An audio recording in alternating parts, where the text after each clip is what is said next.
intitulé cet atelier Créer du matériel militant, un condensé de base du graphisme, parce que dans mon expérience militante, beaucoup de gens ont besoin souvent de créer des documents, des supports de communication visuelle, sans forcément avoir les outils ni les compétences théoriques et les bases. J'ai donc conçu cet atelier autour d'une forme de cours sur les bases théoriques du graphisme. Donc c'est mon métier. Je m'appelle Maxime Viancin, je suis directeur artistique et motion designer. Je travaille principalement dans l'animation, mais je m'occupe aussi beaucoup des supports militants pour la France Insoumise, depuis la campagne présidentielle en gros. Donc c'est moi qui m'occupe principalement, avec d'autres, mais des affiches, du matériel qui passe sur les réseaux sociaux, de l'habillage des vidéos, etc. Et des tracts, bien sûr. Alors, si vous aviez prévu de prendre des notes, sachez que ce ne sera pas utile, car tout le PDF que je vais vous passer me servira donc comme base de cours, mais il sera disponible en téléchargement sous la vidéo de cette conférence. Donc, ouvrez vos esgourdes, parce que ça va aller un peu vite. Réservez vos questions pour la fin. Si jamais on a le temps, j'ai prévu éventuellement de faire une petite démonstration, si ça vous intéresse, bien sûr. Et évidemment, si on a le temps, si on doit choisir entre la démonstration et les questions, je préfère quand même les questions. Pour vous, ce sera peut-être plus enrichissant. Alors, donc, les objectifs de cette conférence, c'est avant tout de vous apprendre les quelques bases théoriques qui peuvent être essentielles à la création du matériel militant, notamment en termes de typographie, de couleurs, de mise en page et de composition, pour vous permettre d'être autonome et du coup de pratiquer vous-même. Et si jamais vous avez, dans le cadre d'une campagne ou autre, un professionnel, un graphiste ou un imprimeur avec qui vous pouvez travailler, vous aurez aussi quelques bases de langage pour communiquer avec lui. Et donc le but, c'est de vous permettre de passer d'une réalisation comme celle de gauche, un peu brouillonne et qu'on ne comprend pas très bien et qu'on voit qu'il y a des problèmes de lisibilité, à une affiche de type campagne présidentielle officielle. Question technique, je filme pas l'écran. Pardon ? On insérera le PowerPoint aussi sur la vidéo? Ouais, je pense. Enfin, on verra en post-prod. La meilleure phrase. Alors, je vois qu'il y en a qui connaissent. La première règle, c'est une règle qui n'est pas de moi, bien sûr, qui a été inventée dans les années 60 par un ingénieur de Lockheed qui s'appelle KISS, pour Keep It Simple Stupid. Donc, c'est un principe de design très très simple, c'est que plus votre design est simple, plus il est efficace. Donc, quand on crée un matériel, il faut avant tout chercher la clarté et le côté direct du message. C'est le plus important. Je sais que de temps en temps, enfin souvent on a tendance, surtout quand on débute, à vouloir en mettre trop, mais c'est vraiment pas la bonne voie. Il faut vraiment chercher à simplifier au maximum le message. Alors pour cela, je vous ai fait une petite étude de cas autour de deux affiches de campagne présidentielle.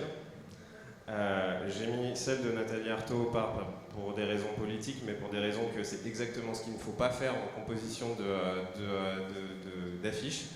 À savoir que cette affiche, elle a besoin d'être vue de très près parce qu'il y a énormément de texte, ce qui n'est pas le but d'une affiche. Normalement, l'affiche doit être un message très simple et très immédiat. Là, vous voyez qu'il y a du texte, même... Alors, je ne sais pas si vous arrivez à le lire, mais moi, personnellement, je ne le lis même pas, ce texte, sur mon écran. Donc, il y a un décalage complet entre le support et le but recherché, qui est donc de donner envie aux gens qui hésiteraient de voter pour la candidature de Nathalie Arthaud. En plus, en termes purement de design, la photo ne donne absolument pas envie, parce qu'elle est très très neutre. Elle est dans un coin, le rouge est très agressif, il jure complètement avec le jaune. Il y a des caractères qui sont penchés, etc. Enfin bref, le message est complètement raté. Alors vous allez me dire, j'exagère parce que je fais vraiment un grand écart, mais quelque part, les règles du design sont les mêmes pour tout le monde. Là, on a une affiche qui a été faite par le graphiste Shepard Fairey, que vous connaissez probablement plus sous le nom de Obey, qui a été faite donc en 2008 pour la première campagne de Barack Obama. Comme vous pouvez le voir, il n'y a que 4 couleurs, et elles sont pensées de manière à ce qu'elles se lisent de gauche à droite.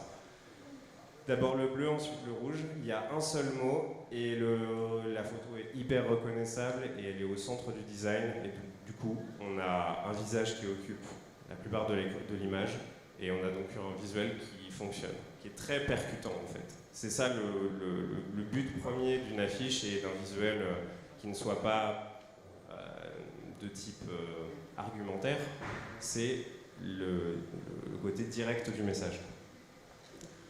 Alors, pour éviter les petits bugs, même si vous ne savez pas dessiner, sachez que je suis un très mauvais dessinateur et que ça ne m'a jamais empêché de travailler. Faire un croquis, c'est la base de base, même si c'est juste des formes. Là, j'ai trouvé par chance une personne qui a fait une affiche pour une représentation de Roméo et Juliette.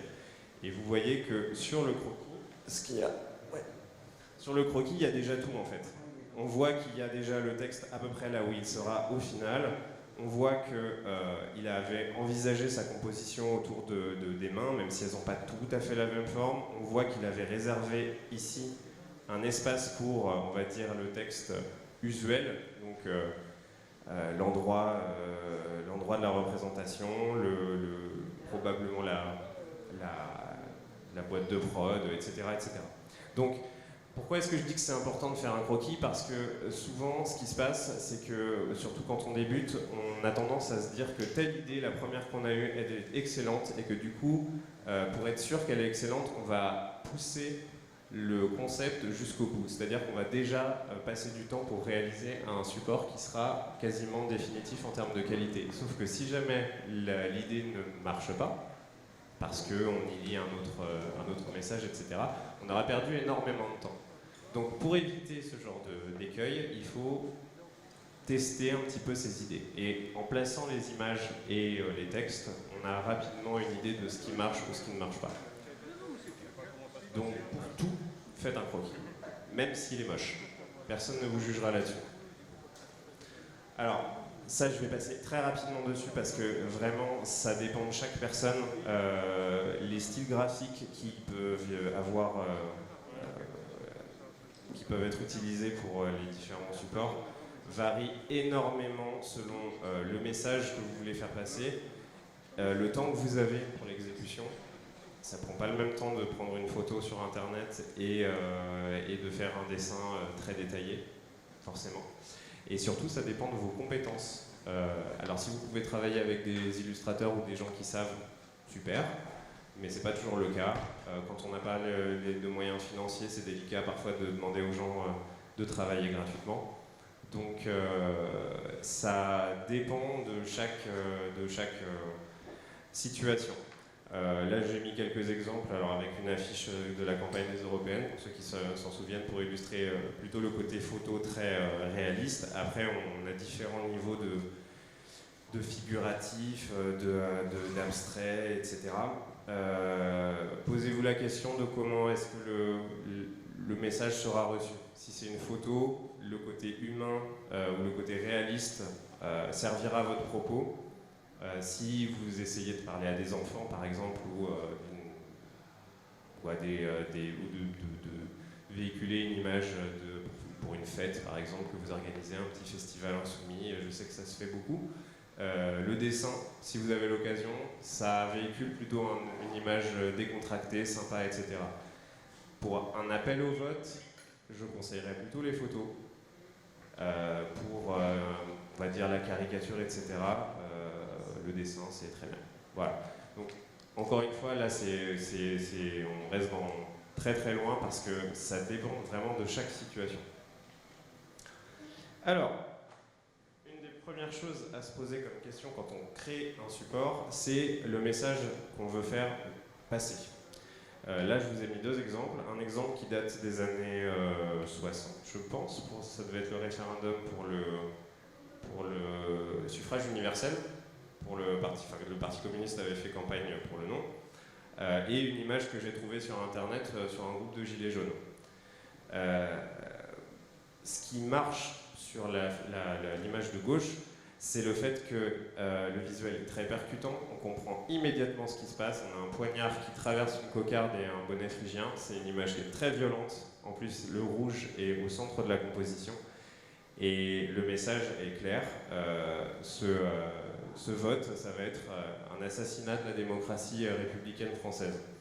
Alors que dans le cas de l'image de droite, pourquoi des ballons ? Quel est le lien entre les ballons et les gilets jaunes ? Pourquoi pas un gilet jaune finalement en fait ? Quel est le but de la manœuvre ?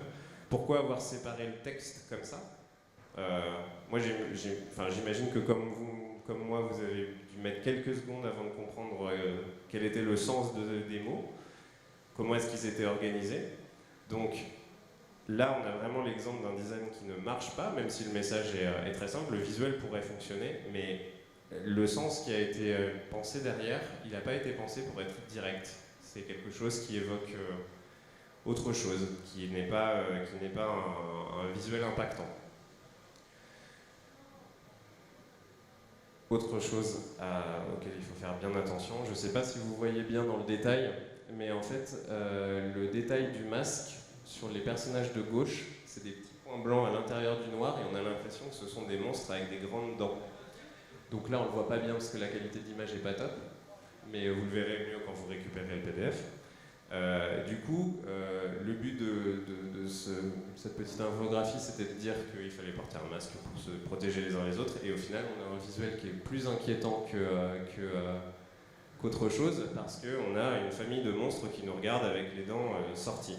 Donc, pour éviter ce genre d'écueil, je vous conseille fortement de montrer votre design, votre affiche ou quoi, à une personne qui n'en a pas vu les étapes et voir ce qu'elle en comprend.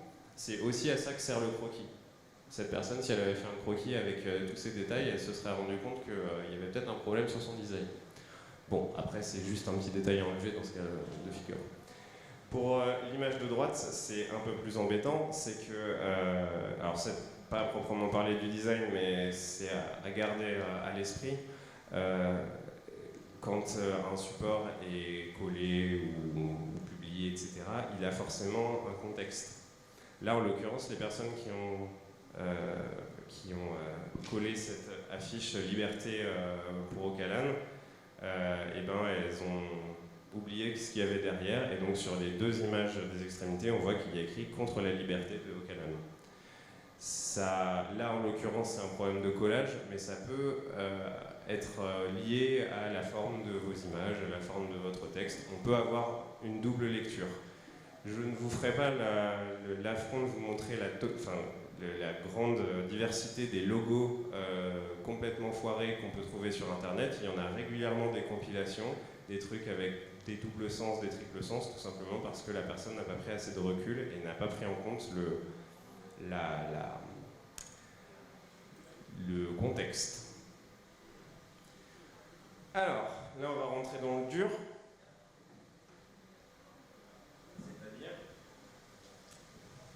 Les éléments de design à proprement parler. La première chose que je vous conseillerais de chercher, c'est le contraste.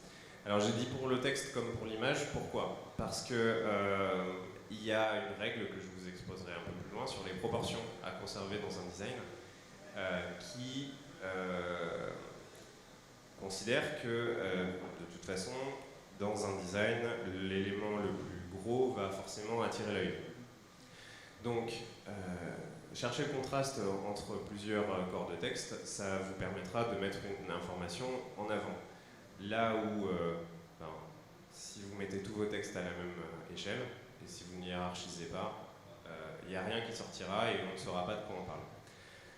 Donc pour le texte, voilà, et pour l'image, on a un petit gamin dont la chevelure ressort immédiatement. Donc vous voyez qu'il y a des bords noirs, que son t-shirt se fond avec ce bord noir.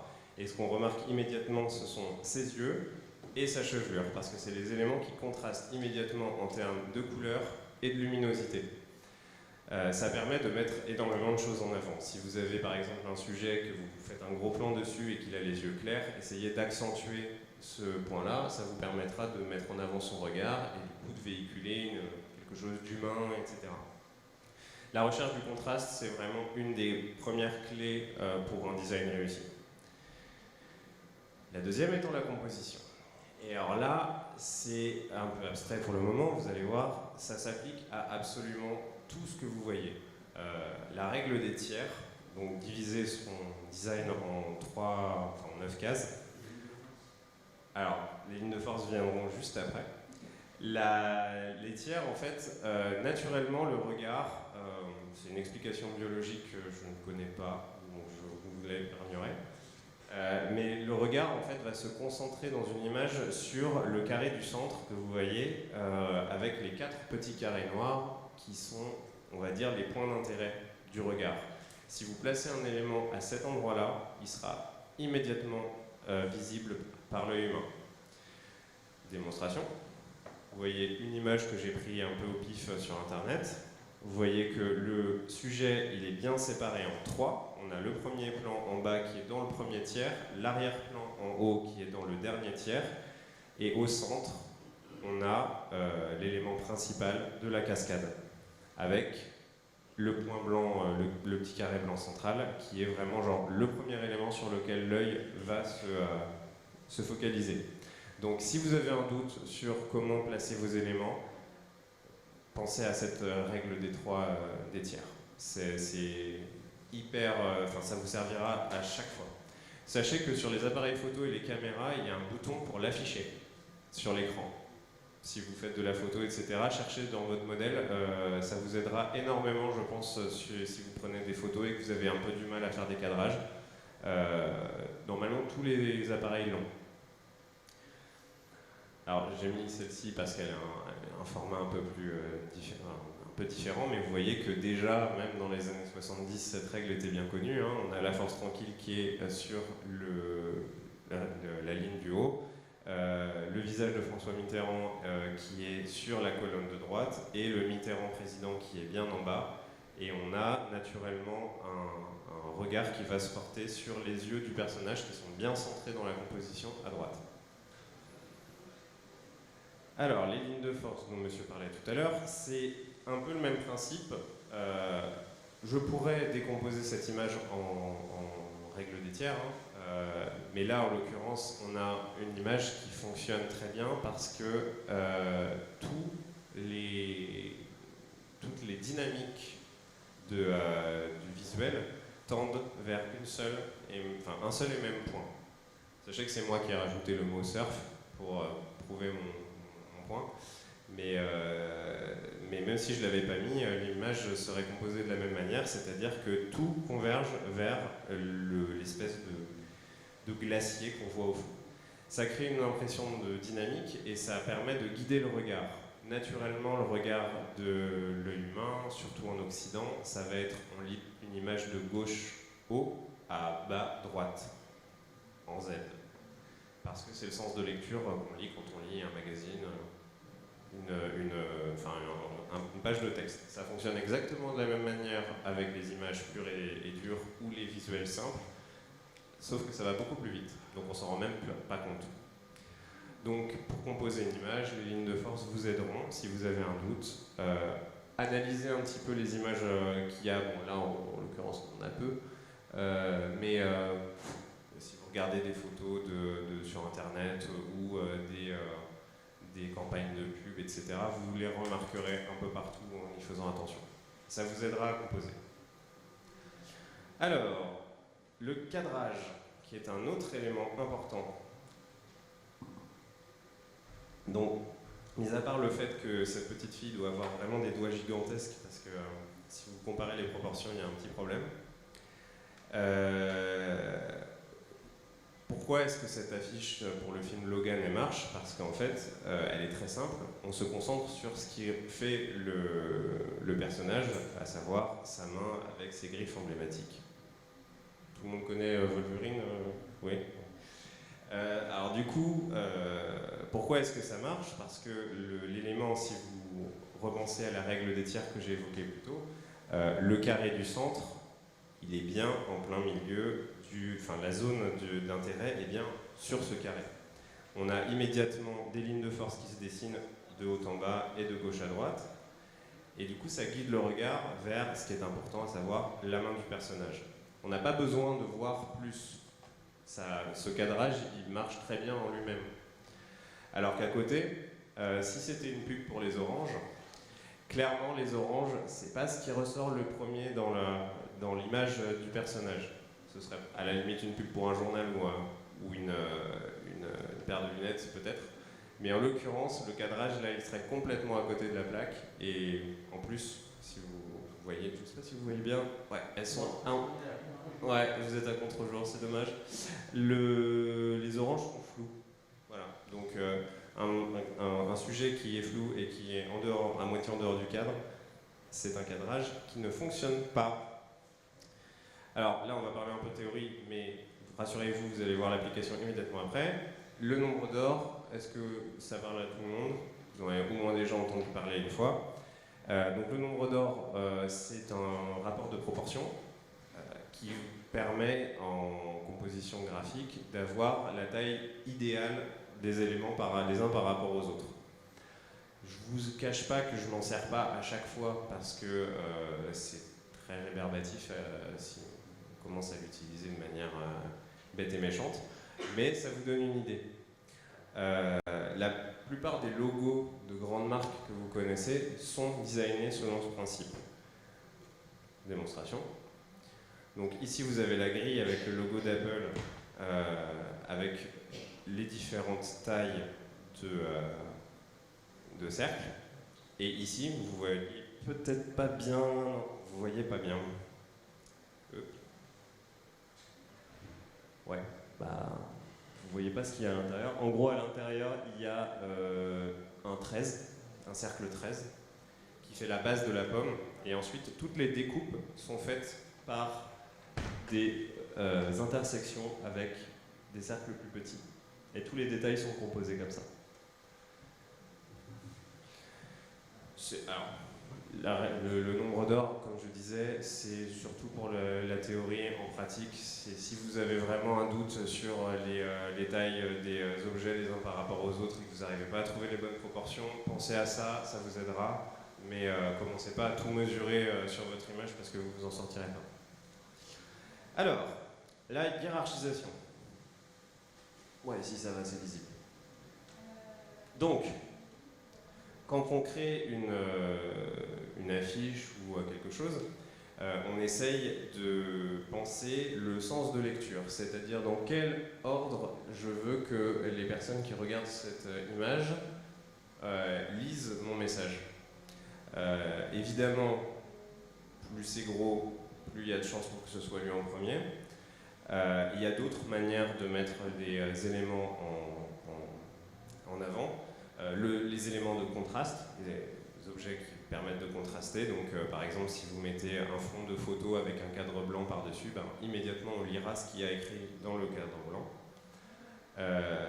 Là, en l'occurrence, on a un rectangle rouge qui nous permet de diriger le regard immédiatement vers ça. Et en plus, la typo est plus grosse et elle est plus grasse. Donc, quand vous composez, essayez d'imaginer quel quel chemin va faire l'œil sur le support. Par exemple, j'ai pris une affiche que j'ai trouvée sur internet pour le film Dunkerque. Donc, immédiatement, vous lisez le titre parce qu'il est tout seul sur fond blanc et qu'il est en haut. Donc, comme je le disais tout à l'heure, en Occident, on va avoir tendance à lire d'abord ce qu'il y a en haut à gauche. Et le regard balaye très rapidement le champ de casque de soldat pour venir se poser sur le visage du personnage principal et éventuellement derrière lire le nom du réalisateur. Mais là, on a une affiche qui est bien composée d'un point de vue du chemin de lecture. Parce qu'on a tous les éléments dont on a besoin. D'abord, on sait comment le film s'appelle. Ensuite, on voit vaguement que ça va parler de guerre parce qu'on a les casques des soldats, on voit quelques petits détails comme le bout des canons, etc.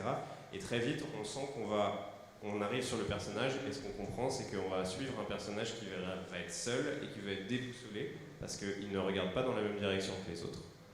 Et il regarde vers le ciel. Pour ceux qui ont vu le film, vous vous rappelez peut-être pourquoi. Parce qu'il y a l'aviation allemande qui bombarde le port de Dunkerque. Voilà. Donc là, le chemin est un exemple typique de ce qu'il faut chercher à faire, absolument. J'ai mis un autre exemple, c'est une affiche sur la conquête spatiale, un hommage. Donc comme vous le voyez, on commence d'abord par lire... on voit vraiment pas grand-chose. On commence d'abord par lire ce qu'il y a en haut à gauche. Ensuite, l'image est balayée un petit peu rapidement par le regard de la droite vers la gauche. En plus, on a une ligne de force descendante avec l'espèce de bras. Et on arrive sur le deuxième élément qui est la date 9 décembre 93. Et on a un petit texte à droite qui est de l'ordre du détail et qu'on va lire pour terminer. Mais là encore, le regard fait un chemin très très clair. Alors à votre avis, qu'est-ce qui est le plus lisible? Alors, je sens que tout le monde ne va pas être d'accord. Ça ou ça? Ok. Vous avez donc la bonne réponse. Alors, il y a une blague de graphiste que vous connaissez probablement ou moins de réputation qui est plus gros le logo. Systématiquement, si vous êtes amené à créer des choses pour une campagne ou quelque chose, on va vous dire que les éléments corporate sont pas assez gros et que d'une manière générale, il faut que le visuel soit plus impactant, donc il faut que ce soit plus gros.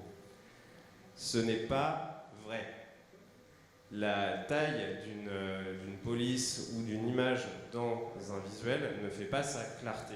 Au contraire, il y a le truc avec lequel moi je me bats au quotidien depuis longtemps maintenant, qui s'appelle l'espace négatif. Et l'espace négatif, est-ce que certains d'entre vous, peut-être, est-ce que vous êtes musicien? Ou en tout cas, vous aimez la musique et vous portez attention à comment est-ce qu'elle est écrite? Bon. Est-ce que... C'est le moment un peu gênant pour moi. Est-ce que vous entendez... vous accordez plus d'intérêt à une musique qui ferait ta ta ta ta ta ta ta ta ta ta ta ta ou à une musique qui ferait genre ta ta ta ta ta ta ta ta ta ta ta ta ta ta. Le rythme et les silences en musique. On dit souvent d'ailleurs pour ceux qui sont musiciens que plus il y a de silence, plus c'est compliqué à jouer. Les silences font le rythme dans la musique. Le blanc et le négatif font le rythme dans une image. Et ça, c'est fondamental de l'imprimer. Parce qu'une image qui est saturée en information ne sera pas lisible. J'ai pris l'exemple de l'espace négatif avec le petit logo d'ours. Là, c'est pour vous montrer ce qu'on peut faire avec l'espace négatif. On peut cacher des informations. Pour information, le logo Carrefour, le C, là, c'est un espace négatif. Moi, il m'a fallu des années pour le comprendre. J'espère que vous avez été plus futé que moi. L'espace négatif aussi ici, sur l'affiche musicale, ce qui fonctionne très bien, c'est que l'image respire, en fait. On a du blanc autour de la batterie, autour des instruments, ce qui nous permet de les identifier plus facilement. Vous imaginez bien que si tous ces instruments étaient collés les uns aux autres et qu'il n'y avait pas d'espace blanc, on ne pourrait rien identifier du tout. Donc le blanc tournant, c'est ce qu'on appelle le blanc tournant, c'est le blanc qui tourne autour de votre composition. C'est très très important. Et j'ai pris cette affiche-là aussi parce qu'elle est bien représentative. Vous imaginez bien que si toutes les lettres descendaient aussi bas que le haut, l'image serait illisible.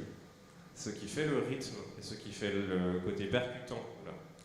Le côté percutant de ce design, c'est le fait que il y a tout ce que j'ai mis en jaune ici, qui est laissé libre. Alors d'aucuns vous diront que c'est de l'espace perdu. En général, c'est l'argumentaire qui va derrière, c'est qu'on paye une impression, donc c'est pas pour qu'il y ait du blanc.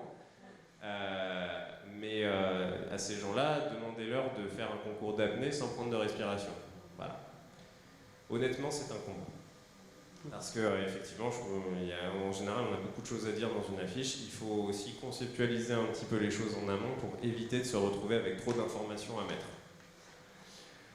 Voilà pour la partie composition. J'en suis où? 17h. J'ai commencé à 16h30. Ok, c'est bon. Maintenant, on va passer à la couleur.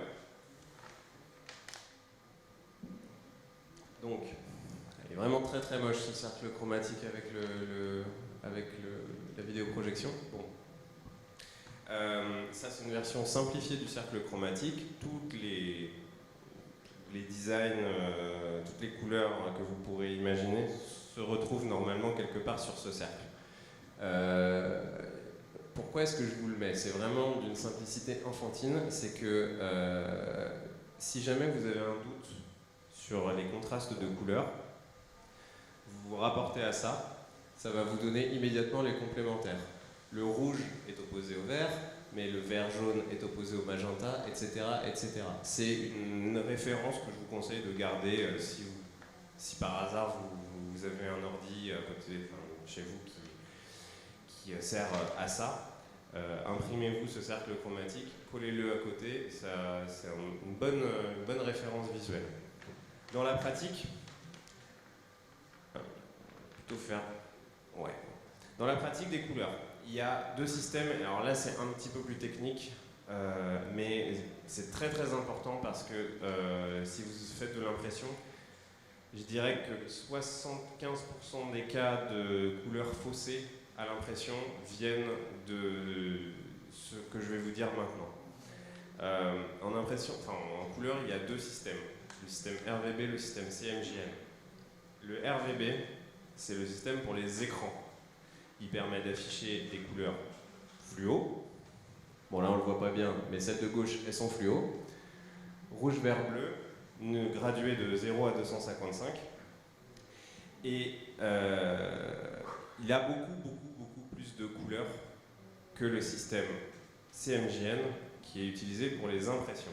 Si jamais vous avez des couleurs faussées à l'impression, il vient probablement du fait que le fichier que vous avez envoyé à l'imprimeur, il était en RVB et pas en CMJN. Moi, ça m'arrive régulièrement parce qu'on ne fait pas forcément attention, que l'information elle est un peu cachée dans les logiciels et que quand on ne sait pas, voilà. C'est le CMJN, donc c'est pourquoi ça s'appelle comme ça? Parce qu'il y a 4 encres dans une imprimante. Vous le savez tous, je pense, vous avez tous une imprimante chez vous. Donc c'est le mélange de ces couleurs qui donne les différentes teintes. Ce qui fait qu'on est souvent un peu limité en termes de couleurs. Mais c'est pas très grave, hein, parce que à la France Insoumise, on a un nuancier qu'on utilise. Ceci était juste pour notre culture générale. Il y a aussi un autre paramètre qui est ce qu'on appelle le TSL, temps de saturation luminosité. Alors là, avec les couleurs de l'écran, c'est dégueu. Mais vous comprenez peut-être l'idée. La teinte, ce qu'on appelle la teinte, c'est la couleur, vert, jaune, orange, violet, etc. La saturation, c'est ce que j'ai nommé comme étant la pureté de la couleur. Plus elle est saturée, plus elle est flashy. Moins elle est saturée, plus elle est grise. La luminosité étant évidemment, comme son nom l'indique, la place de la couleur sur le spectre entre le blanc et le noir, entre le sombre et le clair. Est-ce que vous avez déjà entendu parler de ce monsieur, Johannes Itten? C'est un graphiste du Bauhaus, qui était une école de graphisme allemande qui a été persécutée par les nazis. Il a défini 7 contrastes principaux. Enfin, il n'y en a pas d'autres, a priori. Donc le contraste je vais les passer très rapidement. Le contraste de couleur en soi, c'est 2 couleurs, hein, le vert et le rouge se mettent à côté, ça fait un contraste. Le clair-obscur, pas besoin d'explication. Le chaud-froid, il y a dans les couleurs chaudes le rouge, le jaune, l'orange, et dans les couleurs froides, le vert, le bleu et le violet. Quand elles sont côte à côte, forcément ça crée un contraste. Par exemple, vous vous voyez que sur l'affiche de la France Insoumise qu'il y a un peu partout, c'est un contraste de type chaud-froid qu'on a. Les complémentaires, donc ça fait référence à ce que je vous disais tout à l'heure sur le cercle chromatique, c'est des couleurs qui sont opposées sur le cercle. Le contraste de qualité, c'est le contraste qui dépend de la saturation. C'est-à-dire, plus la couleur est saturée, plus elle est flashy, plus on dit qu'elle est de qualité, et plus elle est dégradée, plus elle est désaturée. Donc si on met un rouge très vif à côté d'un rouge gris à côté, ça va contraster. Le contraste de quantité, je n'ai pas besoin de vous l'expliquer. Forcément, si vous avez un point jaune au milieu d'une immense tache bleue, c'est un tableau de Miro, je crois, qui est assez connu pour ça, où c'est vraiment une toile bleue de 3 mètres par 2 et un carré jaune au milieu. C'est surprenant. Mais ça marche très bien, parce que du coup, on voit immédiatement ce tout petit détail. Et le contraste simultané, c'est le fait que deux couleurs s'opposent à partir du moment où on les colle et on les oppose l'une à l'autre. Sachez que, évidemment, les contrastes, chaque contraste ne dépend pas que d'un seul de ces 7 contrastes. Il y en a beaucoup on peut avoir un contraste de qualité avec un contraste de clair-obscur et un contraste chaud-froid, par exemple. Voilà. Si jamais vous avez du mal un petit peu à mettre des éléments en exergue sur votre affiche ou sur votre visuel réseaux sociaux, eh ben, référez-vous à ces contrastes et vous allez ça va vous permettre de peut-être retrouver un élément, une couleur qui va vous faire mettre en avant un objet. Bon, je passe très rapidement sur la sémantique des couleurs parce que je pense que vous la connaissez, mais l'eau, la mer, la tranquillité, la République pour le bleu, la nature, l'écologie pour le vert, etc., etc. Je pense que ça, tout le monde l'a intégré de manière innée. Sachez qu'il y a un théoricien de la couleur qui s'appelle Michel Pastoureau qui a écrit des pavés entiers sur l'histoire et la sémantique de la couleur, si ça vous fait plaisir de creuser le sujet. Moi je ne l'ai pas fait, mais je sais que c'est très intéressant parce que la couleur change évidemment selon la culture. Donc, pourquoi est-ce que je les ai mis dans ce PDF? C'est que la couleur est chargée en sens, que forcément si vous faites une affiche toute rouge, comme c'est le cas pour notre affiche avec le FI, elle est chargée le rouge a du sens en politique, comme le vert, comme le violet, donc faites attention. Si vous faites une affiche pour le féminisme, ne la faites pas rose. Vous rigolez, mais ça arrive fréquemment. On a une couleur spécifique dans le nuancier de la France Insoumise que je vais détailler un petit peu après, qui est le violet, qui est la couleur officielle des luttes pour l'égalité des genres. Donc, pour ceux qui ne le connaîtraient pas, c'est le nuancier officiel que j'ai designé il y a quelques années pour, je crois, la campagne des Européennes, si je me souviens bien. Toutes les couleurs qui sont utilisées par moi et mes petits camarades quand on fait des designs sont là-dedans. Vous pouvez le télécharger sur le site de la France Insoumise. Il y a une page dédiée au matériel, aux ressources que vous pouvez utiliser pour créer le matériel. Toutes les couleurs sont là-dedans. Vous avez de quoi vous amuser si vous voulez les utiliser sans trop sortir des clous. Bon là, ouais, effectivement, c'est infâme. Bon, vous verrez, il est beaucoup plus joli en vrai.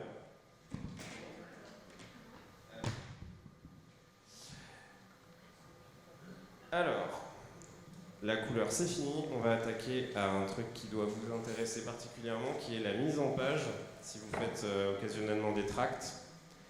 La mise en page, c'est bête et méchant. D'abord, on fait une grille, et ensuite on pose les éléments sur la grille. Je vous ai pris un truc que j'ai trouvé sur une banque qui vend ce design-là. Donc c'est du texte de substitution. C'est pas un vrai magazine, mais vous le voyez, ils ont bien pensé leur truc, parce qu'il y a des lignes droites un peu partout qui alignent les éléments les uns après les autres. Vous avez par exemple cette ligne au centre verticale qui aligne le texte attestit ST pour Heptatum avec la pointe du bloc jaune. Vous avez la ligne horizontale qui vous permet d'aligner la photo avec le bloc de texte. Les blocs de texte sont alignés les uns par rapport aux autres sur une page, etc. etc.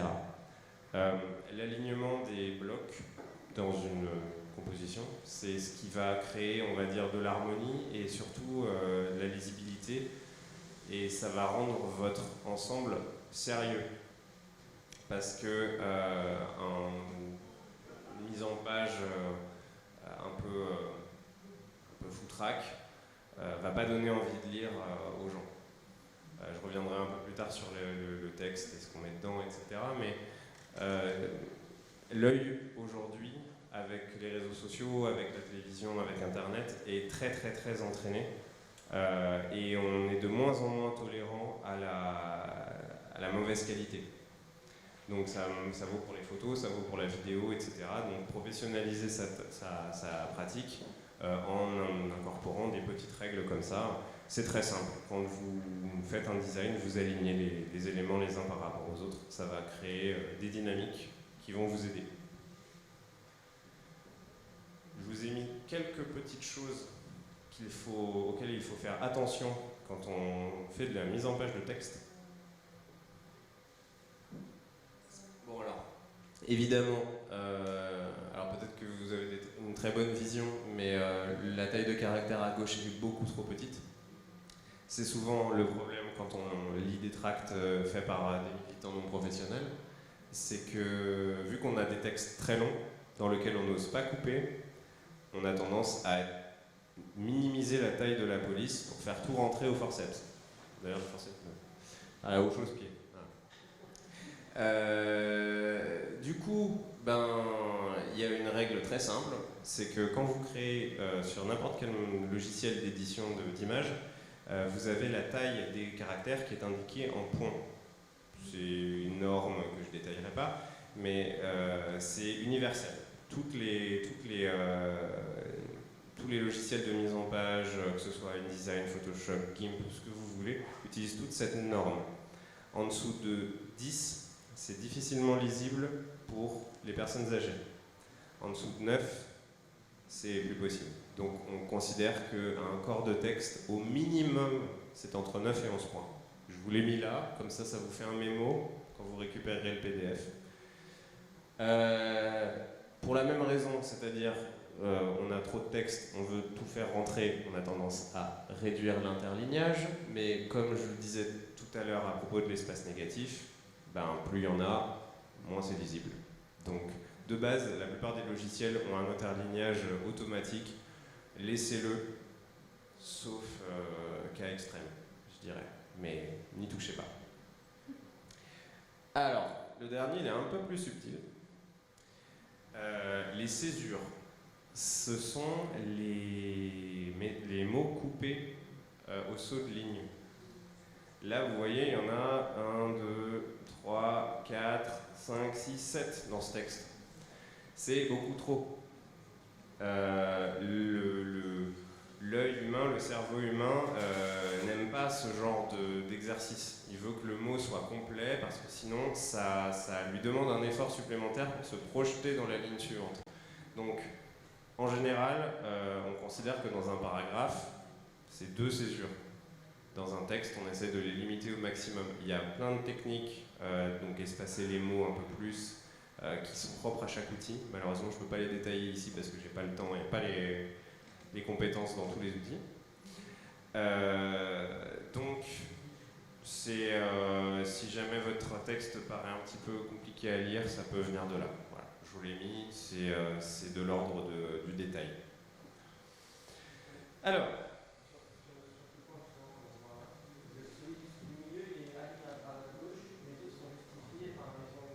oui, alors, le problème des césures, je réponds juste cette question-là parce qu'elle est très spécifique. Le problème des césures, il intervient principalement sur les textes qui ne sont pas justifiés. Parce que, en fait, bon là en l'occurrence c'est un mauvais exemple parce qu'il y en a dans tous les sens sur le texte du milieu, Mais en fait, les textes justifiés, si on les appelle justifiés, c'est qu'ils ajustent l'intervalle entre les mots pour éviter justement un maximum de césure. Donc du coup, c'est avec ce paramètre-là qu'il faut jouer pour éviter d'en avoir trop. Là, en l'occurrence, avec le texte du milieu, oui, il est aligné et pas justifié. Mais c'est aussi parce que le bloc est très peu large. J'ai répondu à ta question. Ok, alors, on arrive sur la fin de ma présentation et on est dans les temps, c'est merveilleux. La typographie, ou fonte, ou police, ça dépend comment vous voyez les choses. Les trois veulent dire la même chose. C'est ce qu'on appelle communément la police de caractère. C'est une règle absolue. Il y a une seule exception, mais je ne l'évoquerai pas ici pour ne pas vous donner une mauvaise idée. C'est dans l'idéal une voire deux typos différentes sur un design. À la France Insoumise, on en utilise principalement deux, parfois une troisième, mais principalement deux, que je vous les montrerai juste après. Quand vous en mettez plus de fontes différentes, ça a un effet immédiat, c'est que le cerveau il s'habitue à une forme de lettre, et d'une typo à une autre, les lettres peuvent être vraiment très différentes dans leur dessin. Du coup, c'est un petit peu comme si vous demandiez à quelqu'un de commencer un texte en anglais, de lire la phrase d'après dans un idiome asiatique, la suivante dans sa langue maternelle, etc., etc. Vous demandez à votre cerveau de changer quasiment de dialecte à chaque phrase. C'est pour ça qu'en général, on se limite à 2, voire 3. Sur les deux images, bon, celle d'Alexandria Ocasio-Cortez, il n'y en a qu'une, c'est la même partout, à différentes tailles, mais c'est la même. Bon, là, vous ne devez pas trop la voir, mais il y a celle du titre rouge, qui est aussi celle des chiffres, et la typo du titre normal, qui sert à tout le reste du texte. Donc c'est deux typos. Sur celle de droite, vous avez une typo pour le titre, une typo pour le sous-titre, une typo pour le texte, plus les différentes itérations il y en a aussi au centre, vous ne la voyez pas, mais elle est en rouge. Donc, règle, incorporez ça, 2 voire 3, pas plus. Bon, ça je vais passer très rapidement dessus parce que c'est un peu technique. On définit 4 grandes familles de typos. Les sérifs, c'est les polices pour le corps de texte principalement. Pour la petite histoire, c'est ce qui servait. C'est les premières polices qu'on a composées quand on a découvert l'imprimerie en Europe. Elles servent la lecture pour une raison qui est très simple, c'est que les empattements, donc les petits traits que vous voyez au pied des lettres, créent une ligne visuelle. Donc ça aide la lecture. C'est pour ça que, je ne sais pas si certains d'entre vous sont abonnés au Monde diplomatique par exemple, c'est écrit très petit dans le Monde diplomatique et il y a beaucoup de lettres, mais on s'y perd pas parce que la police de caractère qui s'utilise est très bien designée et du coup, les empattements du bas des lettres permettent à l'œil d'avoir un support visuel pour lire ces lettres. Le corps de texte, ça doit forcément, sauf exception occasionnelle, mais dès qu'il y a un peu de texte, préférer les typographies avec des empattements. Donc la sérif et l'égyptienne. La différence fondamentale entre les deux, c'est que la sérif, c'est des triangles, on va dire, et que l'égyptienne, les empattements ont la même largeur que les lettres. Mais globalement, c'est le même principe. Il y a un trait visuel qui permet à l'œil de mieux lire le texte. Donc pour les corps de texte, surtout si vous les écrivez en 9 ou 10, comme je le disais juste avant, préférez ce genre de typographie-là. Les sans sérif, donc forcément elles n'ont pas d'empattement, donc celles-ci, vous pouvez les utiliser, par exemple la typo de la France Insoumise, là où qui est écrit Jean-Luc Mélenchon, des masques gratuits pour tous et tous, c'est une typo sans sérif. On s'en servira plus parce qu'elle donne en gras une sensation de force, dans le design. Et pour la version plus light, elle donnera un côté plus classe, plus moderne, etc. J'ai mis des typoscripts également. C'est vraiment à utiliser avec parcimonie. Évidemment, jamais vous écrivez un texte complet en script, jamais tout en capital aussi parce que c'est absolument illisible, vous avez déjà dû vous en rendre compte. C'est pour, comme je l'ai écrit, des phrases mises en exergue ou des titres. Voilà, c'est tout. Et, petite blague, la comics sans MS, si vous ne savez pas pourquoi est-ce que tout le monde a la haine contre cette typographie, sachez qu'elle a sa petite histoire. Vous pouvez aller la chercher sur internet. Alors, pour ce qui vous intéresse principalement ici, donc ça c'est les 2 typographies officielles du mouvement. Il y en a une troisième dont je me sers occasionnellement qui est la même que la première mais en plus condensée. Parce qu'elle permet sur un support vertical notamment de mettre des mots plus longs, donc je m'en sers à l'occasion. Mais sinon, vous avez la Proxima Nova qui est une typo payante, et j'ai oublié de le préciser, mais vous avez la version gratuite qui est une Google Font qui s'appelle la Montserrat, que vous pouvez télécharger gratuitement ou installer gratuitement sur votre machine. À quelque chose près, elles sont sensiblement les mêmes. Et vous avez du coup la Roboto Slab, qui est la police dont on se sert pour faire les corps de texte. Si vous allez sur le site de la France Insoumise, vous verrez qu'il y a de la Roboto Slab absolument partout. Sur tous les articles, tous les formulaires, etc. C'est cette typographie-là qui est utilisée.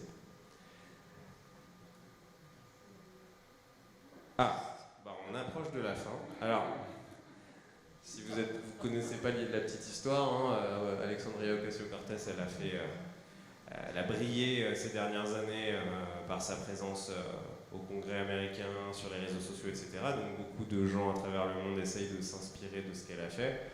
Ça a été très très loin pour certains. Ils sont carrément allés jusqu'à refaire exactement le même design. Je ne sais pas si Yann Brossa était au courant quand il a validé cette affiche. Je pense que le graphiste qui l'a faite, par contre, oui, clairement il y a une filiation. Là on le voit pas bien, mais c'est même carrément les mêmes couleurs, c'est quasiment les mêmes couleurs qu'il a utilisées. Bon, bref. Oui, en plus, oui. Alors, là je vous ai mis quelques sites sur lesquels moi je vais quand j'ai le syndrome de la page blanche. Ça arrive à tout le monde, et puis des fois on a des situations dans lesquelles on ne sait pas, on n'a pas d'idée. Donc je vais passer rapidement, mais... Alors, Behance, pour ceux qui ne connaissent pas, c'est un site qui appartient à Adobe depuis quelques années. C'est très bien fait, il y a absolument tout. Vous pouvez choisir par logiciel utilisé ou par champ, on va dire. Et vous avez des sous-champs, des sous-catégories qui vous permettent d'aller chercher par exemple des affiches. Un certain des designs que vous avez vus dans cette présentation, je suis allé les chercher directement là-dessus. C'est des gens en fait qui travaillent, qui sont des professionnels et qui mettent régulièrement leur travail sur ce site pour se faire connaître. Là, l'onglet est ouvert, donc je vais en profiter. Le Center for the Study of Political Graphics, c'est une ONG, me semble-t-il.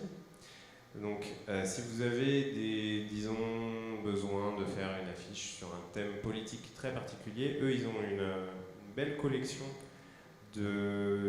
d'affiches d'un peu toutes les époques. Il vous suffit d'aller chercher dans Subject et vous avez par exemple l'anarchisme, Black Panther, etc. Et vous avez du coup des petites références, des affiches qui ont été faites dans les années 60-70. C'est vraiment juste pour avoir des idées si jamais vous êtes en rade. Moi j'aime bien ce site. Je vais peut-être pas tous les faire. Ads of the World, c'est un site qui est plutôt basé sur la communication plus corporate et plus institutionnelle, mais il y a aussi pas mal d'ONG qui montrent leur boulot, leur campagne de communication là-dessus. Il y a des bonnes idées à prendre, donc n'hésitez pas à vous inspirer. Je vous laisserai regarder les autres. Bon, Pinterest, Instagram, tout ça, vous connaissez. N'hésitez pas à vous inspirer, mais c'est le sens de pourquoi est-ce que j'ai mis les deux affiches côte à côte, c'est que s'inspirer, c'est pas refaire à l'identique quelque chose, quoi. On dit souvent que un bon résultat en art ou en art appliqué d'une manière générale, c'est le mélange de deux bonnes idées. Voilà, donc si vous arrivez à trouver deux trucs qui se marient bien ensemble, vous avez créé quelque chose de nouveau. Si vous pensez juste votre... Enfin, si vous faites du plagiat, en fait, ça va... Non seulement ça va vous mettre un peu mal à l'aise, parce que vous volez le travail de quelqu'un, concrètement, et en plus, comme je le disais au tout début, la recherche de sens pour un support de communication visuelle, elle est adaptée à chaque situation. Là, en l'occurrence, bon, pour Ian Brossa, c'était un peu le même but, mais Ian Brossa, il n'a pas la même culture qu'Alexandria Ocasio-Cortez. Il n'a pas le même parcours, etc. Donc la personne qui a fait l'affiche d'Alexandria Ocasio-Cortez, elle a clairement pensé son design en fonction de sa personnalité à elle. Ici d'ailleurs, si vous avez vu le documentaire sur sa campagne, elle en parle assez bien à un moment. Là, la personne qui a fait l'affiche de Brossa, elle a juste copié-collé, quoi. Et du coup, c'est pas adapté et ça, il y a quelque chose qui va pas, quoi. On est un petit peu à côté du sujet. Bref, allez voir les autres sites. C'est vraiment ma sélection personnelle, hein. Il y en a des centaines qui existent. Il y a des gens qui publient un peu tout et n'importe quoi. Il y a des sites sur lesquels il y a de la curation, qu'on appelle. Donc, les modérateurs vont aller chercher vraiment les designs un peu pointus, etc. Donc, faites-vous votre petite banque de références. N'hésitez pas à télécharger des images, à les garder, comme ça vous pouvez de temps en temps aller voir. Moi, je sais ce que je fais, hein. J'ai un dossier qui s'appelle Images et quand je suis en manque d'inspiration, je regarde tout et des fois je trouve des trucs bien. Alors, par contre, ça, je voulais vous montrer un petit peu parce que c'est des petits outils qui peuvent vous faciliter la tâche et qui sont assez... Enfin, pour la plupart, ils sont gratuits. Je vais commencer par les couleurs parce que moi, personnellement, avant d'utiliser ces deux trucs, je galérais grave. Et maintenant, j'ai Adobe. Donc, Adobe Color. C'est gratuit, c'est relié, si vous avez un compte Adobe, c'est relié à votre compte. Comment ça marche? Vous le reconnaissez, le cercle chromatique au centre, vous ne le reconnaissez pas, il est tout noir. Donc, en fait, vous pouvez choisir vos couleurs sur en bougeant ce curseur et ajuster après. Et en fait, il va automatiquement vous mettre toutes les couleurs qui vont bien avec, ce qui vous permet de vous créer une petite palette très rapidement. Tac. Vous avez plein d'options. Vous pouvez penser votre design en monochrome, vous pouvez penser avec 3 couleurs, vous pouvez penser avec des complémentaires, etc., etc. Et ensuite, vous pouvez juste... Bon là, moi en l'occurrence, j'ai un compte, donc ça va l'enregistrer sur mon compte. Et après, il sera accessible dans n'importe quel logiciel Adobe. Donc ça, c'est vachement pratique. Sinon, vous faites juste une capture d'écran et vous la copiez-collez dans votre logiciel. Et après, vous pouvez sélectionner ces couleurs. Mais elles seront bien les unes par rapport aux autres. Si vous avez des problèmes pour accorder vos couleurs, vous pouvez rentrer le code qui correspond à chacune des couleurs que vous utilisez sur un logiciel, ici, et ça va automatiquement accorder toutes les autres couleurs. C'est très pratique. Paletton, c'est à peu près le même concept, sauf que ça appartient pas à Adobe. Si vous préférez les logiciels libres, c'est...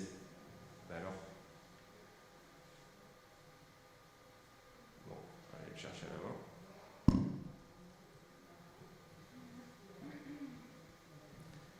Tac. Donc c'est le même principe. Vous choisissez ici monochromatique, 3 couleurs, triade, 4 couleurs, etc. etc. Et donc, on voit vraiment rien. Hein. Bon, faut essayer de vous projeter. De toute façon, c'est des outils avec lesquels il faut, travailler. Donc, en fait, ça vous met vos 4 couleurs ici, avec à chaque fois des petites déclinaisons plus claires, plus foncées. Vous voyez peut-être pas, mais il y a une petite fenêtre en overlay qui s'affiche à côté de ma souris et qui donne les codes pour avoir les bonnes couleurs. Vous pouvez enregistrer le truc, l'avoir sur votre ordinateur, en image ou en fichier, et du coup ça vous permet encore une fois d'accorder vos couleurs très très facilement. Fond de paire. Ça c'est sympa. Si vous savez que vous devez utiliser 2 typos, mais que vous ne savez pas quel typo, et bien là vous avez déjà des typos qui sont pensés pour aller l'une avec l'autre. Donc vous pouvez juste, la plupart sont en open source, donc vous pouvez juste les télécharger l'une avec l'autre. Donc là vous avez par exemple deux typos avec Serif. Tac, vous pouvez les télécharger, les installer et vous êtes parti. Fontjoy c'est à peu près le même principe, sauf que c'est encore en cours de développement parce que là c'est en deep learning. Pour ceux qui connaissent, c'est la machine en fait qui apprend au fur et à mesure quels typos vont bien les unes avec les autres. Donc là, on a la Montserrat, qui est la fameuse typo libre qui représente celle de la France Insoumise. Et en fait, automatiquement, la machine a généré la typo correspondante que vous pouvez télécharger donc. Et puis vous avez...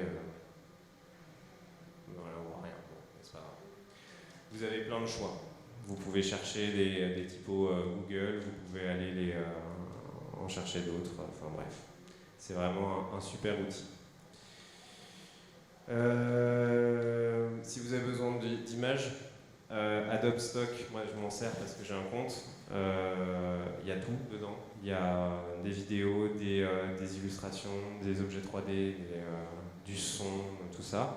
Ça coûte de l'argent. Si vous travailler des trucs tout seul dans votre coin, c'est pas rentable. Par contre, si vous faites une campagne, par exemple pour les départementales ou les régionales prochainement, vous avez un compte de campagne, ce genre de dépenses est pris en compte dans le compte.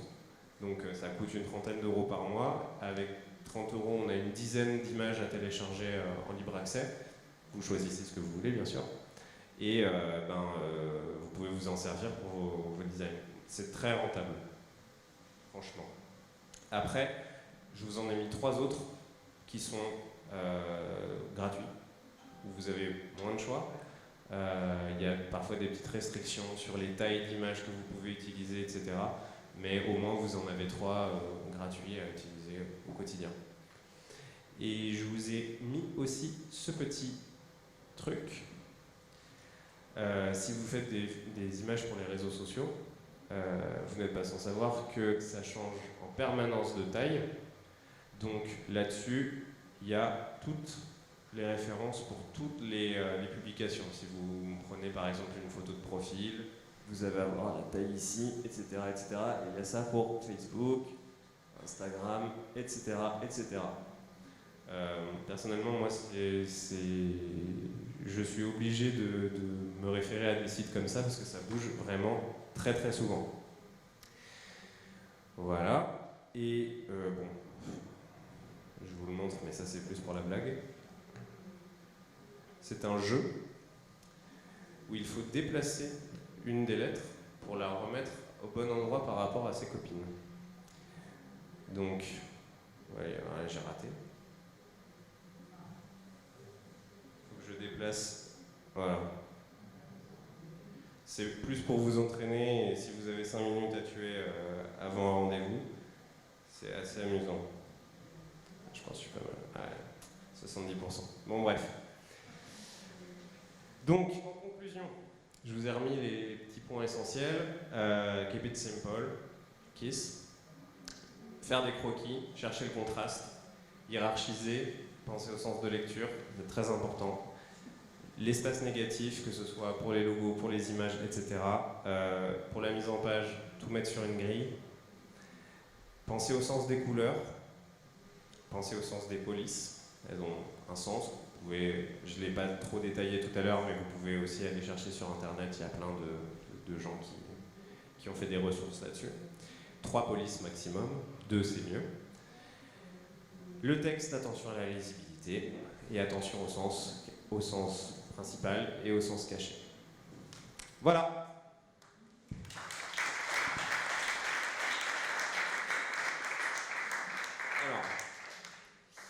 Il nous reste 25 minutes.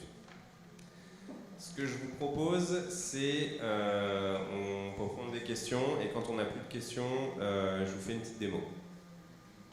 En sachant qu'en plus, on voit pas grand-chose, donc ça risque d'être un peu succinct. Oui ? Ouais, je sais. Non, on peut descendre les rideaux normalement. Alors on peut descendre les rideaux, mais c'est pas nous qui avons Si, bah, je peux demander. les trucs. Bah oui, pour le temps qui reste, éventuellement, ça peut le faire. Alors, on va essayer d'alterner. J'ai pas de crayon par contre. Ah, si. Non, j'ai pas de stylo. Ok, alors on va essayer d'alterner homme-femme s'il vous plaît. Madame. Alors moi, c'était un peu amoureux de ça. On avait parlé des affiches de la France des Des articles. Les affiches. Ah, les affiches, ok. Je sais pas, c'est complètement dehors. Non, ça fait partie du thème. La plupart, c'est moi qui l'ai fait, donc ça m'intéresse. La dernière. La dernière, c'est laquelle? Ah oui, avec la télé, ouais. Chez nous, on a refusé de la jouer. Ok. Mais on va prendre la télé, ancienne télé, certes, avec marqué la France maintenant, mais en gros, je ne sais pas si on a refusé la culture, pourquoi? Parce qu'en fait, les gens, quand ils voient une affiche, ne vont pas s'approcher pour les lire. En fait, qu'est-ce qu'ils voient? Ils voient Macron. Je fais l'expérience avant de la télé, dans le cabinet. Et on a eu exactement le même problème avec les traces. Où, en fait, les gens nous refusaient les traces avec un Macron, ça suffit. Alors qu'en fait, si vous voulez une Ouais. avec un trace, on se rattrape. Mais une affiche collée, on ne peut pas se rattraper. Ouais. C'était la retraite à pointe, c'est le travail sans fin.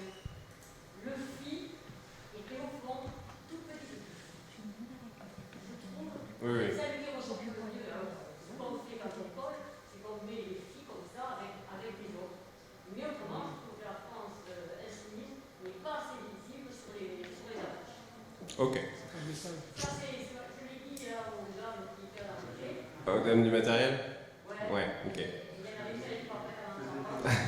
Moi, je dis que tout le moment, parce que quand je suis incapable de faire une affiche, je ne peux pas trouver pour ce genre de truc.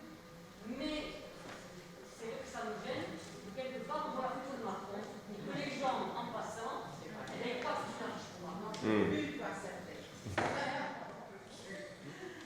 Monsieur, tout derrière. Juste pour répondre à la dame, Ok. ça a été un choix, à mon avis, qui est peut-être derrière, qu'on ne voit pas, il y a peut-être des questions de coût et il faut voir peut-être sur l'échelle de France. Je zoome sur lui. Il faudra faire des sondages sur beaucoup de gens et peut-être qu'il n'était pas à vous que vous avez refusé et qu'il y a d'autres personnes qui voient un intérêt, ou alors c'est peut-être. Elle n'est pas lisible, parce que vous savez, quand les gens passent, il y a de l'affichage, il y en a partout. Donc, on voit le principal de l'affichage. Et là, on voit la tête de Macron, parce qu'on va faire une lecture au second degré. Et sinon, juste, c'était sur la question de visibilité avec les polices, sérif et sans sérif. Je pense qu'il y a peut-être moyen de préciser qu'il y a aussi le format de sortie. C'est-à-dire, est-ce que ça va être destiné à un tract imprimé ou est-ce que ça va être destiné à être lu sur écran? Parce que notamment le sérif sur écran se lit beaucoup plus facilement que le sans sérif, pardon, se lit beaucoup plus facilement parce que les empattements, notamment quand la police est petite, ça fait des petits pixels parasites et ça gêne la visibilité. Tout à fait. Alors après, c'est vrai que j'ai plus axé cette présentation autour de l'imprimé, parce que, bon, c'est... Et si on fait un blog, par exemple, Voilà. on va éviter du sérif. Tout à fait. C'est de toute façon, sur les... si vous observez un petit peu les blogs, les sites, etc., il y a assez peu de sites qui utilisent des polices sérif pour leur blog de texte, parce que les éléments sérif sont tellement fins qu'il ne s'affiche pas forcément bien quand la résolution est un peu basse sur votre moniteur, ça peut créer un bruit parasite. Donc effectivement, on utilise des polices. Et pour compléter, le 9.11 minimum, c'est vraiment un minimum. Je pense que si on peut mettre plus, notamment... Ah oui. N'hésite pas à écrire en 16, en 18... C'est comme je disais dans la presse, c'est le minimum de la lisibilité. En dessous, on lit plus en fait. C'est aussi simple que ça. Si on peut faire plus, il vaut mieux. Hein. Moi, j'ai tendance à dire qu'il faut une seule page de texte sur un tract et que ce texte, plus il est court, plus il est gros et que plus il est impactant, de toute façon. Après, la réalité du terrain fait aussi que parfois on reçoit des tracts qui font 4 pages et qu'on doit maqueter en 2. Hein. Être graphiste, ça demande aussi du tact et de la diplomatie, notamment pour faire comprendre aux gens qui écrivent et qui n'ont pas ce genre de problématique-là, qu'il faut réduire le texte. Et juste le dernier point, c'est sur les majuscules, il ne faut pas se les interdire, dans le sens où effectivement, si on écrit un paragraphe entier en majuscules, c'est... Ah oui, de toute façon... Les titrages, il ne faut pas hésiter à l'utiliser. Donc c'était juste des précisions. Moi, personnellement, si vous analysez tout ce que j'ai fait pour le mouvement, globalement, à part la France Insoumise, là, les affiches qui datent de la présidentielle, elle est écrite en capitale, normalement, on ne le fait pas. Normalement, c'est toujours en bas de casse, en minuscule. Sinon, tous les titres, on les écrit en majuscule, systématiquement, parce que ça aide un petit peu. Bon, on a un peu l'impression qu'on crie, mais c'est déjà l'impression qu'on donne même sans les tracts, donc de toute façon, ça ne change pas grand-chose. Madame. Alors j'ai eu du mal à m'installer, du coup j'ai raté un épisode, mais tu n'as pas évoqué les logiciels que tu utilises pour faire ça ou ceux que nous on pourrait utiliser. Alors. Moi j'ai essayé vraiment d'utiliser GIMP, mais je m'ai galère avec le machin. Enfin, bref. Et deuxième truc, en parlant de la question de. Enfin, il y a l'affiche, excuse-moi, mais il y a l'endroit où on colle aussi. Et chez nous, il y a des gens qui ont collé pour vendre des anneaux pour l'Aïd, des affiches en verre, et avec des affiches de ULB, je pense que ça peut faire un joli panaché entre l'agneau et les candidats verts. C'est juste peut-être même pour nous, des fois, où est-ce qu'on colle, parce que des fois, il y a des chartes graphiques qui peuvent ressembler à la nôtre. D'ailleurs, celle du PC ressemble de plus en plus à la nôtre. Donc voilà, la question, ça. Je vis ça comme une réussite, mais c'est vrai que c'est un peu chiant. Je vais prendre une autre question, monsieur. Oui. Ouais, moi c'était sur les typos. Comment on peut retrouver une typo? C'est-à-dire que quand on veut caricaturer quelque chose dans un texte, c'est déjà utilisé pour autre chose. Comment on peut retrouver la typo? Excellente question. Alors je vais vous montrer un petit truc. Alors d'abord je vais répondre à madame. Alors pour ce qui est de l'endroit où on colle, effectivement, moi personnellement, quand je pense une affiche, je ne peux pas penser à tous les cas de figure, évidemment. J'ai envie de dire, dans une pratique du collage un petit peu, enfin j'imagine que tout le monde ici a déjà collé, moi comment j'ai appris à coller, c'est soit on décolle tout, soit on colle des trucs vierges derrière pour être sûr de ne pas parasiter le message. Et on blinde de tout ce qu'on peut blinder sur le support. Alors je sais que ça ne fait pas l'unanimité comme technique, mais c'est parce que c'est un peu plus long à faire, mais ça vous prémunit contre pas mal de choses. L'autre question que vous avez posée, c'était sur les logiciels. Alors, quand j'ai conceptualisé cette conférence, je me suis demandé si je la pensais comme quelque chose de théorique ou comme quelque chose de technique.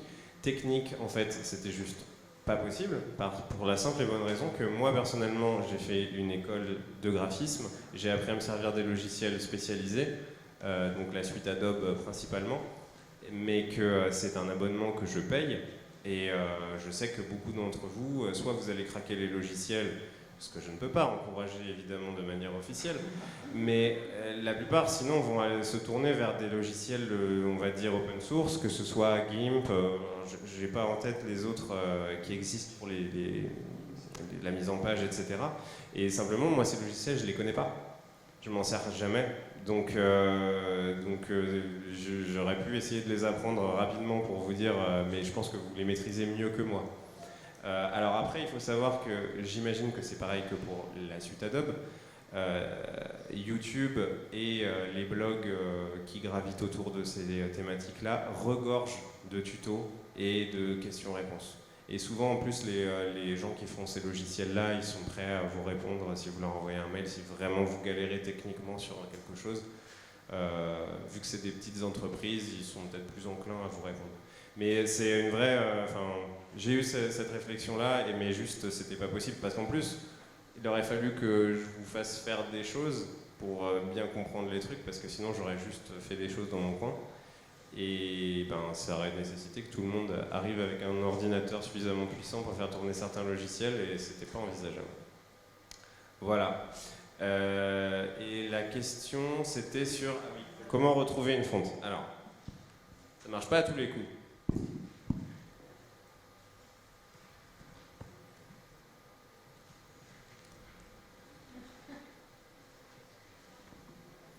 Donc, c'est un site où vous pouvez trouver des polices en achat ou en téléchargement libre qui a développé ça. Ça s'appelle What's the Font. Alors, est-ce que j'ai une image à mettre là-dedans? Tiens, on va prendre ça. Tac, vous posez une image là-dedans. Là, il va détecter automatiquement un mot. Hop, on va lui dire que c'est ça qu'on veut. Et donc, là, il nous propose, a priori, on l'a du premier coup, ce serait la Brave Display que la personne a utilisée. Donc avec ce logiciel, en fait, il prend sur l'image et grâce à un système d'algorithme dont j'ai aucune idée de comment ça marche, il trouve, en tout cas si c'est pas exactement la même, ce sera quelque chose d'approchant. Donc si vous avez besoin de faire un pastiche de quelque chose, personne ne verra la différence si vous prenez une typo. Après là, le problème, vous le voyez, c'est qu'elles sont payantes. Donc il faut trouver un moyen détourné pour les choper. Donc ça c'est pour les images. Ouais. Pardon, sur le trouver des polices, moi j'utilise pour les utilisateurs de Firefox, il y a une extension de Firefox qui s'appelle Font Finder aussi. Ouais, alors j'allais en parler justement.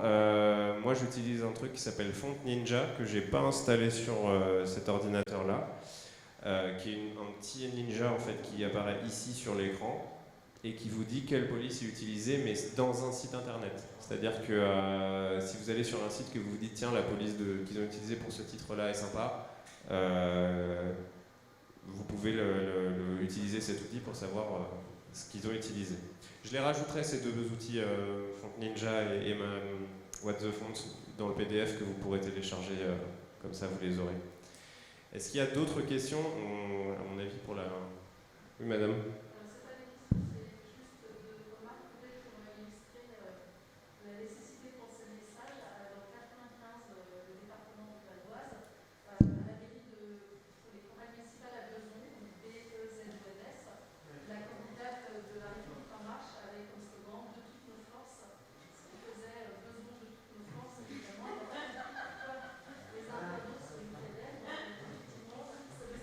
Je me souviens très bien de ce truc, je l'ai vu passer. C'est vrai que c'est rigolo, mais après, il faut... Ouais.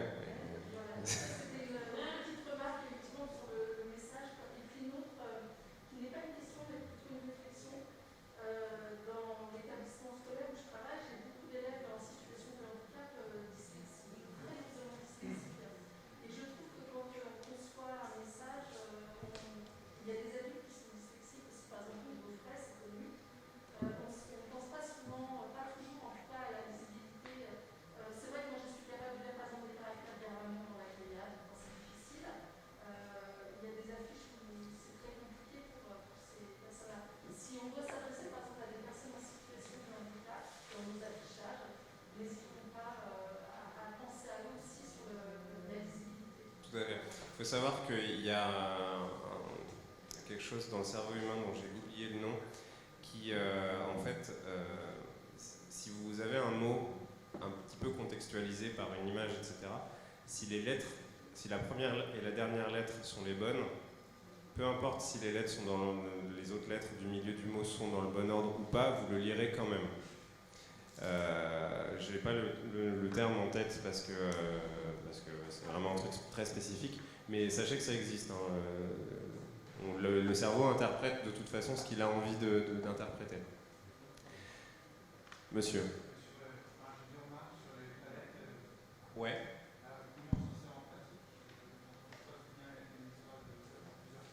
Alors, comment on s'en sert en pratique? Comme je disais, les couleurs ont des significations. Donc par exemple, si on fait une affiche sur l'écologie, on va plutôt la penser verte. Voilà. On va se dire que les éléments qui sont de l'ordre du contexte, on va les mettre dans un vert plus sombre et un vert plus clair. Par exemple, si on dessine des silhouettes d'arbres ou que sais-je, ça va créer un genre de camailleux. Donc ça va être la couleur principale, la couleur majeure. Et ensuite, on va se servir plutôt de la complémentaire, donc d'un rouge, d'un magenta, etc. pour venir le mettre par exemple sur la typo ou sur un élément qu'on veut faire ressortir du design. C'est comme ça en fait, c'est pour ça que je vous ai parlé des contrastes de Johannes Itten. C'est que si vous avez un contexte et un élément à faire ressortir de ce contexte, la couleur c'est très très pratique. Vous avez en gros la couleur, la taille, la composition. C'est un petit peu ce que je vous ai mis dans cette présentation. Vous pouvez utiliser les lignes de force ou la composition avec les tiers pour attirer l'œil vers un point précis. Vous pouvez le mettre dans une couleur qui tranche nettement avec le reste. Voilà, c'est comme ça qu'on l'utilise. Alors après, la théorie se heurte toujours à la réalité, quoi. Des fois, on a envie d'utiliser telle couleur et puis on se rend compte que c'est crade, ça ne marche pas, donc on essaie de contourner un petit peu. Mais... Alors, il y a quelques années, il y avait une vidéo qui avait beaucoup tourné sur les réseaux sociaux où c'était un mec qui disait qui avait fait une petite animation sur quels sont les principes du design, et une des premières phrases, c'était bouger les choses jusqu'à ce qu'elles vous paraissent correctes. C'est-à-dire que vous avez votre espace et vous bougez vos éléments jusqu'à ce que ça... Bon, moi je suis pas forcément d'accord, ça marche pas forcément pour tout, mais c'est vrai qu'on a tendance à énormément faire des petites modifications. Enfin moi quand je travaille, je sais que je modifie une taille de typo, et puis ensuite je vais modifier une couleur, et puis en fait je vais voir que ça marche pas trop, donc je vais essayer de penser le truc différemment. Même en ayant fait un croquis, même en ayant fait toutes les étapes précédentes dont j'ai parlé dans la conférence, la réalité c'est aussi que on tâtonne, tout simplement, pour arriver au bon truc. Et les règles dont je vous ai parlé, elles servent aussi un petit peu à être tordues ou contournées, hein, comme tous les trucs un peu gravés dans le marbre, quand on les connaît, on peut les contourner un petit peu.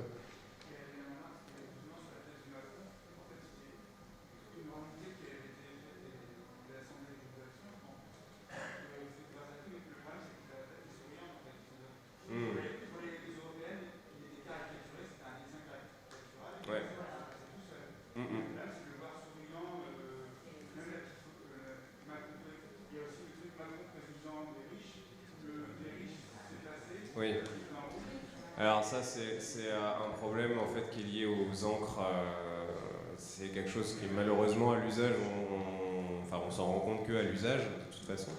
C'est que en fait il y a certaines encres qui résistent mieux aux ultraviolets, donc qui s'effacent plus ou moins vite. Et dans d'autres cas, oui effectivement c'était le Macron président qui restait et des riches qui s'effaçaient. Ouais. Alors, si je peux me permettre, après il y a la réalité de la commande qui est que des fois on a besoin d'identifier l'adversaire, mais d'une manière générale, quand on appelle à quelque chose, on ne le met pas, bien sûr. Personne n'aurait appelé à voter Manon Aubry aux européennes en mettant Macron et en disant il faut voter contre Macron. Pourtant c'était un peu le sens de certains messages. Mais pour les affiches officielles, etc., qui étaient beaucoup relayées, on a essayé de contourner un peu le problème. Les critiques sur la tête de Macron, je les entends souvent. C'est vrai que après, moi je compose en fonction des commandes qui me sont faites. Donc c'est parfois, je dois faire des choses que je... Oui, mais d'une manière générale, en fait, on va dire que utiliser l'image de l'adversaire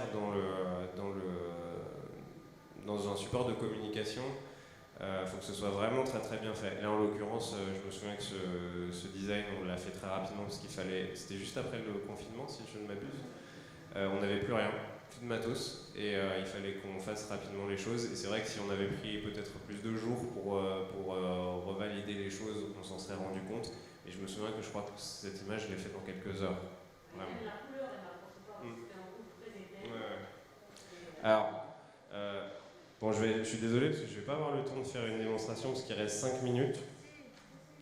Bah, 5 minutes, c'est un peu léger. Hein, quand même. Mais c'est fini après. C'est vrai. Merci, Flore. On a baissé le rideau pour ça. Ok. Bon, bah, je vais m'y coller tout de suite. Hein. Du coup, c'était quoi la question? J'ai oublié. Il n'y en avait plus. Ok, très bien. Alors, qu'est-ce qu'on fait? On fait une affiche? Oui. Ok. Qu'est-ce qu'on fait comme affiche? Si vous voulez, hein, je peux le rendre sympathique.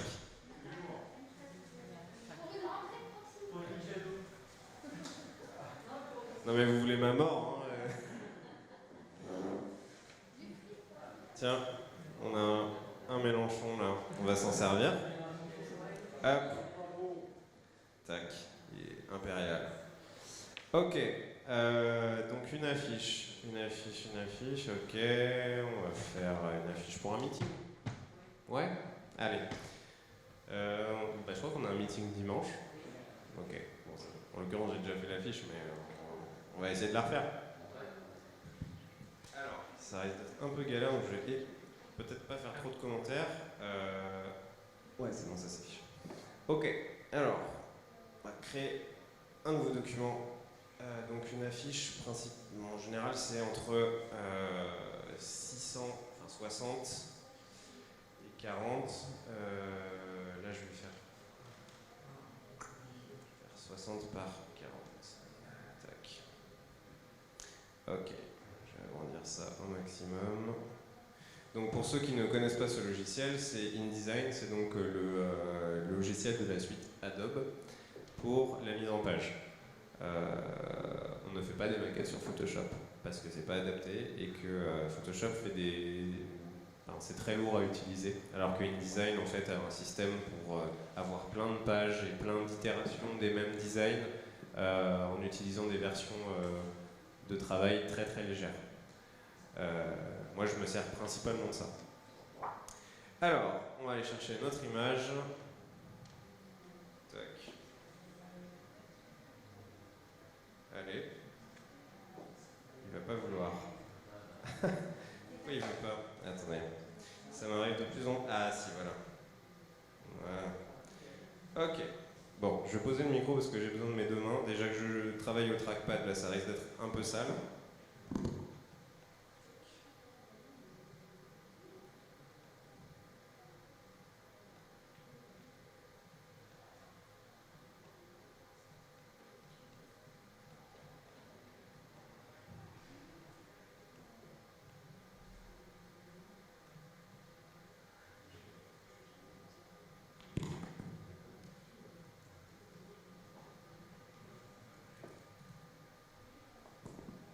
Quand je parlais tout à l'heure des typographies, etc., là vous avez juste avec la typo officielle de la France Insoumise toutes les versions. Il y en a plein. Donc on va partir avec la black parce que c'est la plus épaisse.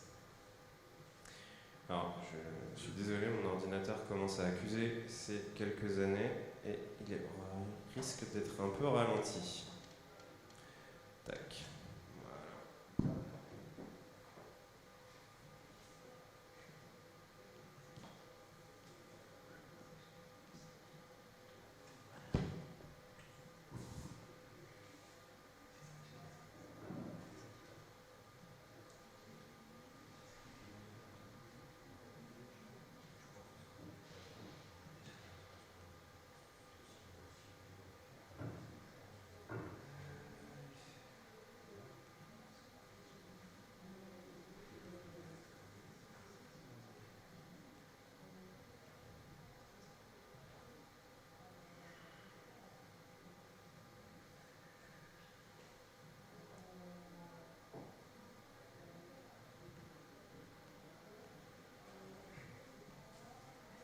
c'est lisibilité. Voilà. Pour ça que j'ai rajouté une petite ombre portée, même si c'est pas forcément plus terrible.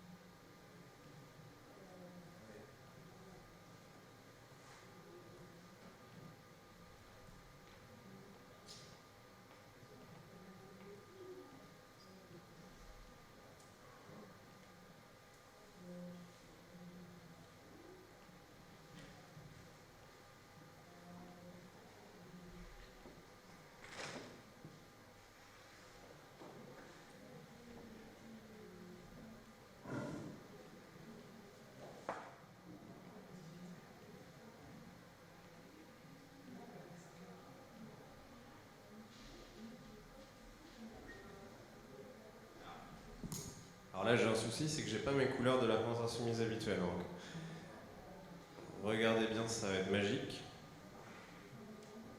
Tac. Comme je suis quelqu'un de bien organisé, j'ai tout là. Voilà. Tac. Voilà. Donc là, j'ai toutes les couleurs de l'espèce de bloc que vous avez vu avec toutes les couleurs, le nuancier officiel. Donc elles sont toutes là. Je les ai importées dans mon document. C'est un fichier normalement que vous pouvez récupérer aussi sur le site internet. Je ne sais pas si les autres logiciels type GIMP, etc. le prennent en charge. En tout cas, ça vous permet d'avoir instantanément toutes les couleurs. Donc on va prendre le rouge FI normal.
Allez, interro. Qu'est-ce qu'il faut qu'on fasse là pour l'heure, la date et le lieu?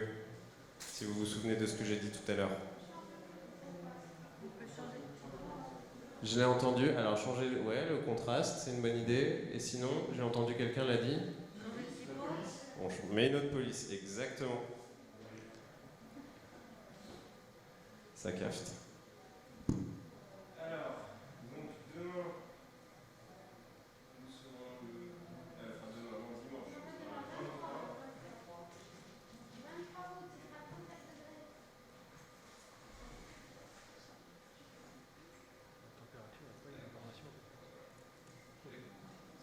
Voilà, ça arrive. Vous risquez de vite reconnaître certaines choses.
Comme ça, je pousse pas ma voix. C'est un petit peu comme si votre œil vibrait.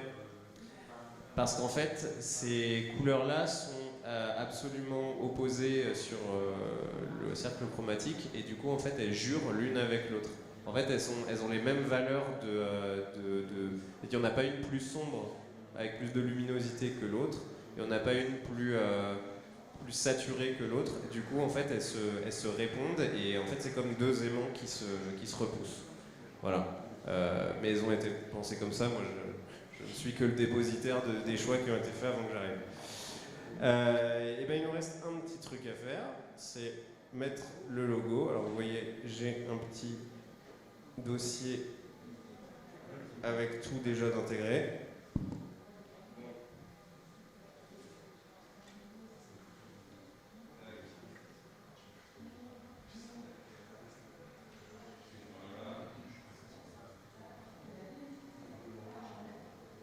Bon, c'est moche, mais pour un truc que j'ai fait en 10 minutes, vous m'en voudrez pas trop.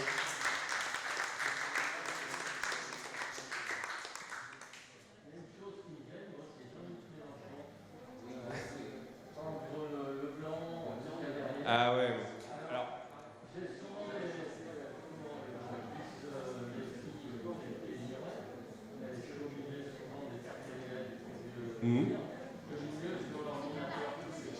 Ça c'est normal. Ouais. Alors, si vous suivez les réseaux sociaux de la France Insoumise, il y a quelque chose que je fais régulièrement maintenant, c'est que je mets un espèce de dégradé de couleurs qui me permet d'afficher les éléments comme ça un peu plus... Là, par exemple, si ça aurait été le prochain... Là, j'aurais changé la photo, hein, par exemple. Si j'avais continué, j'aurais mis une autre photo, une photo qui fait plus meeting, etc. Et dans ce cas-là, ça aurait un petit peu repensé ma composition. J'aurais dû probablement faire des ajustements sur le texte, etc. Là, on va dire que c'est ma première proposition pour le premier draft, quoi, le premier croquis. Voilà.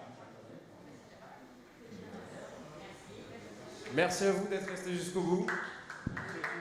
Et je mettrai le PDF donc du coup en téléchargement libre quand on publiera la vidéo dans les prochaines semaines ou les prochains jours.